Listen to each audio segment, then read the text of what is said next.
सभी पाठक भैया बहनों को नमस्कार। बच्चों, आप सभी ने भरत महिमा की पिछली 2 वीडियोस देख ली होगी और आज आगे के काव्यांश का रसास्वादन करेंगे। तो आइए पढ़ते हैं।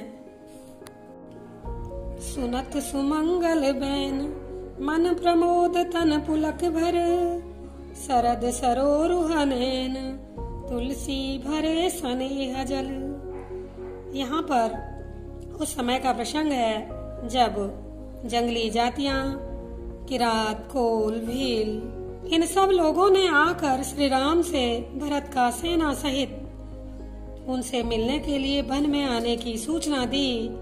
तो सुनत सुमंगल बैन, जैसे ही श्री रामचंद्र जी ने वनवासियों की ये सुमंगल अत्यंत मंगलकारी वाणी सुनी तो मन प्रमोद तन पुलक भर, उनका मन आनंदित हो गया, तन पुलक भर और शरीर पुलकित हुआ।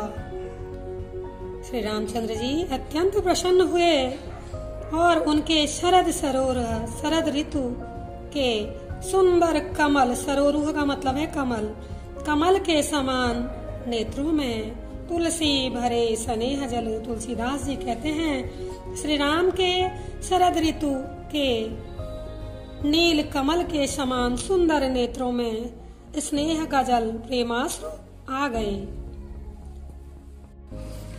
भरतई होय न राज मधु, विधि हरिहर पद पाय, कबहु की कांजी सी करनी, क्षीर सिंधु बिन साय। जब श्री राम को किरात, कोल, जंगली जातियों ने भरत के आने की सूचना दी तो यह सूचना लक्ष्मण जी को भी प्राप्त हुई। लक्ष्मण अयोध्या वासियों और सेना सहित वन में पधारे।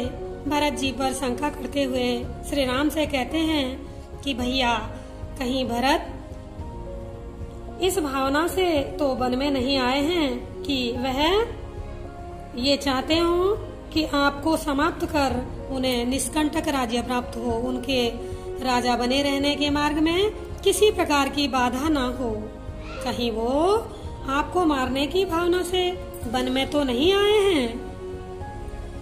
इस पर लक्ष्मण की इस प्रकार संदेह युक्त बातों को सुनकर उत्तर में श्री राम लक्ष्मण से कहते हैं, हे लक्ष्मण, भरतई होय न राज मद, भरत को कभी भी राज्य का मद नहीं हो सकता, भरत को कभी भी राज्य का अहंकार नहीं हो सकता है। विधि हरिहर पद पाए, ये तो छोटा सा राजा का पद है, उसे ब्रह्मा जी, विधि का अर्थ है ब्रह्मा जी, हरि विष्णु हर शिव, चाहे उसे ब्रह्मा विष्णु महेश का ही पद क्यों न प्राप्त हो जाए, भरत को तब भी कभी भी पद का अहंकार नहीं हो सकता है। जिस प्रकार से कबहु की कांजी सी करनी, कांजी एक खट्टा पेय होता है जिसे सरसों के बीज और नमक मिर्च के पानी से बनाया जाता है। तो कवि तुलसी कहते हैं, श्री राम लक्ष्मण को समझाते हुए कह रहे हैं कि जिस प्रकार से कांजी सी करनी, कांजी के सी करनी बूंदों से, कांजी के पानी की उस खट्टे पेय के कुछ बूंदों से क्षीर सिंधु बिनसाय, दूध के समुद्र को विनिष्ट नहीं किया जा सकता है, दूध के समुद्र को गुण विहीन नहीं किया जा सकता है। उसी प्रकार भरत को भी कभी राज का अहंकार, राजमद नहीं हो सकता है। तिमिरु तरुण तरनी मकु गिलाई, गगनु मगनु मक में गई मिलाई, गोपद जल बूढ़ी घट जोनी, सहज क्षमा बरु छाणे छोनी, मसक फूक मकु में रूड़ाई, होई न नृप मधुबर तही भाई।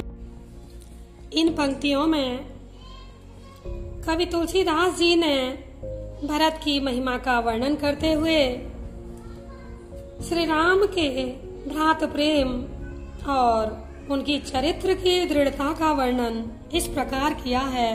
वे कहते हैं, तिमिरु तरनु तरनिहि मकु गिलहि। मकु का अर्थ है चाहे। चाहे तिमिरु तरनु तरुण तरनिहि मकु गिलहि। चाहे अंधकार तरुण तरनिहि, तरनी का अर्थ होता सूर्य, तरुण यानी जवान, जवान सूर्य, अर्थात जब सूर्य अपनी यौवनता पर होता है, दोपहर के समय को कहा गया है। चाहे अंधकार प्रचंड दोपहर को गिलई निगल जाए। चाहे अंधकार प्रचंड दोपहर को निगल जाए। और गगन मगन मकु मेघई मिलही।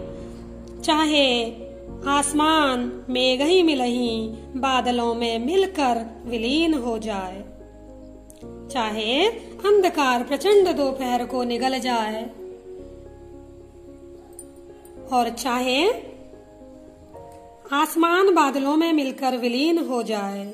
गोपद जल बूढ़ई घट जोनी। चाहे गोपद गाय के पैरों से बने हुए गड्ढे में, गाय के पैरों से बने हुए गड्ढे के जल में, गाय का जो पैर होता है छोटा सा होता है, उसको रखने से छोटा सा गड्ढा बनता है, थोड़ा सा जल उसमें आ सकता है। तो कवि तुलसीदास जी कहते हैं कि चाहे, श्री राम जी कह रहे हैं, चाहे गाय के पैरों से बने हुए गड्ढे के जल में बूढ़ई घट जोनी। घट जोनी अगस्त्य ऋषि को कहा गया है, जिन्हें कुंभज भी कहते हैं। घड़े से उनका जन्म हुआ था, कुंभ से उनका जन्म हुआ था, इसलिए उन्हें कुंभज कहा जाता है, घट जोनी कहा जाता है। एक बार गुस्से में आने पर उन्होंने पूरे समुद्र को सोख लिया था, पूरे समुद्र को ही पी डाला था, अपने पेट में उतार डाला था। तो उनके लिए श्री राम कह रहे हैं कि चाहे पूरे समुद्र को पी जाने वाले अगस्त्य ऋषि गाय के पैर के बने हुए गड्ढे के जल में बूढ़ई डूब जाएं और सहज क्षमा बर उछाड़े छोनी। और चाहे ये छोनी, ये पृथ्वी अपनी सहज क्षमा करने के गुण को, सहज क्षमा करने का गुण वह होता है जैसे हम इस पृथ्वी पर थूकते हैं और भी बहुत सारे क्रियाएं करते हैं, मलमूत्र विसर्जित करते हैं, लेकिन बदले में कभी भी ये पृथ्वी माता हमसे ये नहीं कहती है कि तुमने हमारे ऊपर इस प्रकार की गंदगी कर दी। इस प्रकार के गुण को, इस गुण को सहज क्षमा करने का गुण कहा जाता है। श्री राम लक्ष्मण से कह रहे हैं कि हे भैया लक्ष्मण, चाहे ये पृथ्वी अपने सहज क्षमा करने के गुण को त्याग दे, छोड़ दे, और मसक फूंक मकुमेर उड़ाई। और चाहे मसक मच्छर की फूंक से सुमेरु पर्वत उड़ जाए। होय न नृप मद भरतई भाई। हे लक्ष्मण, भरत जैसे भाई को कभी भी राजा होने का मद, अहंकार नहीं हो सकता है। चाहे ये असंभव बातें सिद्ध हो जाएं, संभव हो जाएं, चाहे प्रचंड दोपहर को अंधेरा निगल जाए, चाहे आसमान बादलों में मिलकर विलीन हो जाए, चाहे गाय के पैर से बने हुए गड्ढे के जल में अगस्त्य ऋषि डूब जाएं, और चाहे ये पृथ्वी अपने सहज क्षमा करने के गुण को छोड़ दे, और चाहे मच्छर की फूंक से सुमेरु पर्वत उड़ जाए, लेकिन हे लक्ष्मण, भरत जैसे भाई को कभी भी राज्य का मद नहीं हो सकता है। लखन तुम्हारे शपथ पितुआना, सुचि सबंधु नहीं भरत समाना। श्री रामचंद्र जी आगे कहते हैं, हे लक्ष्मण, मुझे तुम्हारी सौगंध है, पिताजी की आन है। मैं तुम्हारी सौगंध, तुम्हारी और पिताजी की आन का मतलब भी सौगंध ही है। तो कह रहे हैं, हे लक्ष्मण, मैं तुम्हारी और पिताजी की सौगंध खाकर कहता हूँ, सुजि सुबंधु नहीं भरत समाना। भरत जैसा अच्छा भाई इस संसार में दूसरा कोई नहीं है। सुचि पवित्र और अच्छा, संसार में दूसरा कोई नहीं है। सगन खीर अवगुण जल थाता, मिलई रचई पर पंच विधाता। हे लक्ष्मण,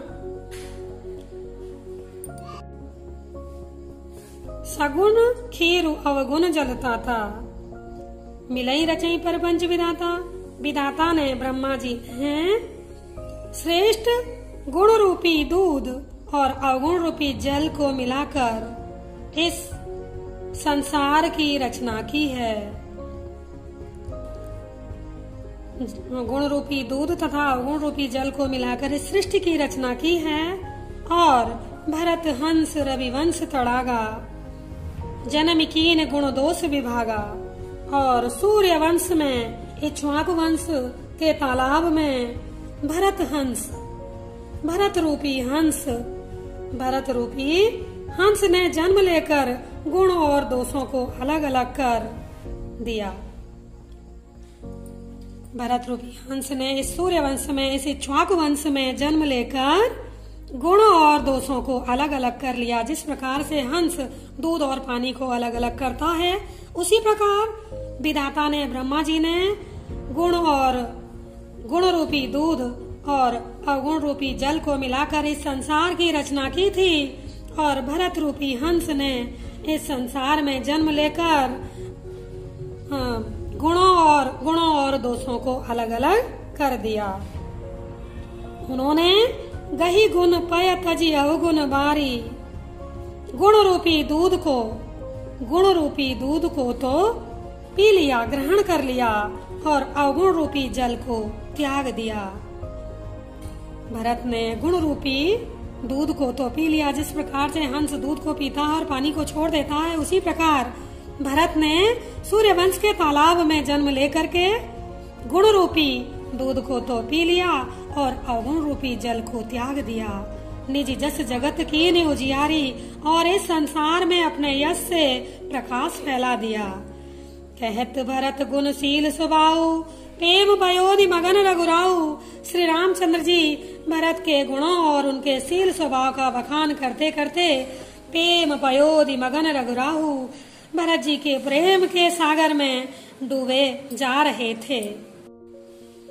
इस काव्यांश में श्री राम का भ्रातृ स्नेह और भरत पर उनका दृढ़ विश्वास अत्यंत सराहनीय है।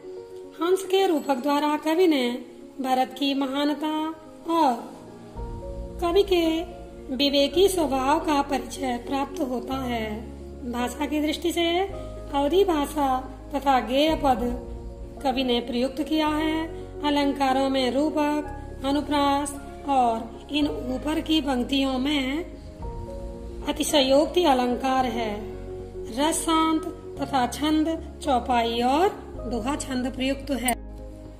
अब प्रश्नों की दृष्टि से इस काव्यांश में अनेक प्रश्न बन सकते हैं। जैसे वनवासियों की बातें सुनकर श्री राम की क्या प्रतिक्रिया थी, तो इसका उत्तर होगा वनवासियों की बातें सुनकर श्री राम जी प्रसन्न हो गए और उनके नेत्रों में प्रेमाश्रु आ गए।